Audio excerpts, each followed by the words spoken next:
Section 4.6, Triangle Congruence, CP-CTC. Objective, use CP-CTC to prove parts of triangles are congruent. Vocabulary, you see it there. This is where we go over what that stands for. So CP-CTC is an abbreviation for the phrase, corresponding parts of congruent triangles are congruent. What you're about to see next is very important that you understand. All those shortcuts that you see there in front of you, the SSS, all the way to HL, are used to prove triangles are congruent. And you have used those up to now. Now, CP-CTC is used to prove corresponding parts of triangles are congruent. Make sure you understand the big difference, and I'll remind you of this in class. Here's number one. A landscape architect sets up the triangles shown in the figure to find the distance JK across the pond. What is JK?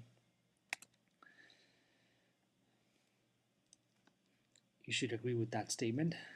These two are vertical angles, so they must be congruent. From here, you know that since these are 19, they are congruent. Seeing these two are 30, they are congruent. So the two triangles are congruent by side angle side. In addition to that, by corresponding parts of congruent triangle, by CP-CTC, JK must be congruent to MN, so JK has to equal 41 feet. So we're done with one. Let's go to the next slide.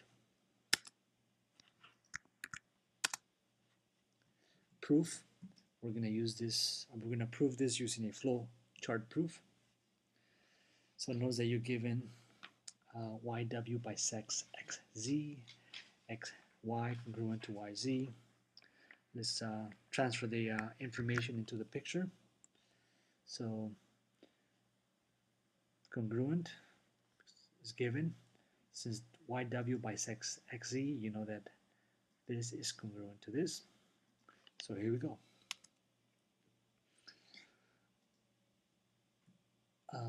YW bisects XZ is given. From here we can write the following. XW is congruent to ZW, which you see here. This is by definition of second bisector. XY congruent to YZ, that was also given. YW is congruent to YW, Y, reflexive, so we have that this is congruent to itself. So now we can come up with the following statement, and the reason for that is side, side, side. So we just showed that these two triangles are congruent. This is the reason. From here, I still need to prove that these two angles are congruent. X, Y, W, which is this angle here, and this angle here. Why are those two angles congruent? Because of corresponding parts of congruent triangles are congruent. Next slide. Here's number 3. So you're given that PR, this segment, bisects these two angles, QPS and QRS. So I can come up with the following. This angle is congruent to this angle. In the same manner, this angle is congruent to this angle. So here we go. We want to show that PQ is congruent to PS. PQ is right here, PS. So what we're going to do is we're going to show that these two triangles are congruent, and then at the end, I'll use CP-CTC. That was given. From here, I can come up with the following statement. Those two angles, these pair of angles are congruent, same thing here. And this is by definition of angle bisector. At this point, I know that PR is congruent to PR, and this is by the reflexive property of congruence. Then, this allows me to say the following, that these two triangles, the one on top and the bottom, are congruent by the shortcut angle side angle. At this point, now that I have shown that the two triangles are congruent, I can say the following, and the reason for that is by CP CTC. We're done with 3.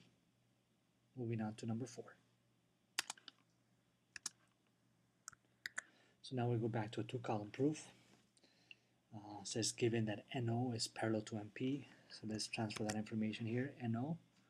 So this two sides are parallel, and then that angle N is congruent to angle P. Write that information into the picture.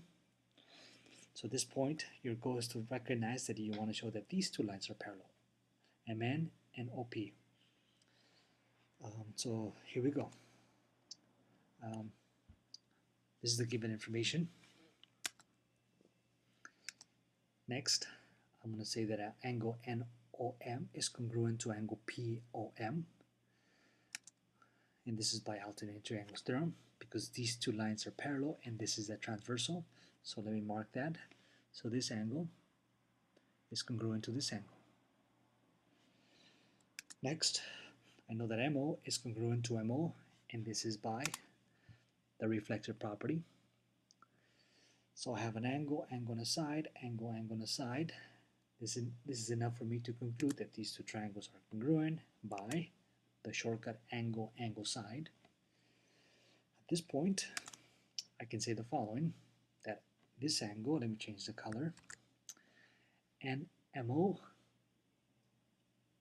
is congruent to angle POM. Why? Because of CP CTC. Then I can write my statement, which is what I'm trying to prove. Why are these two lines parallel? Because of the converse of alternating triangles theorem. We are done with number 4. Good problem. Going on to number 5.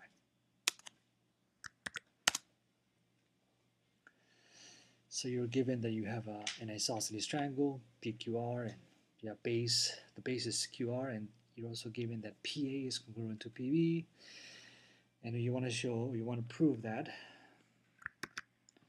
AR is congruent to QB.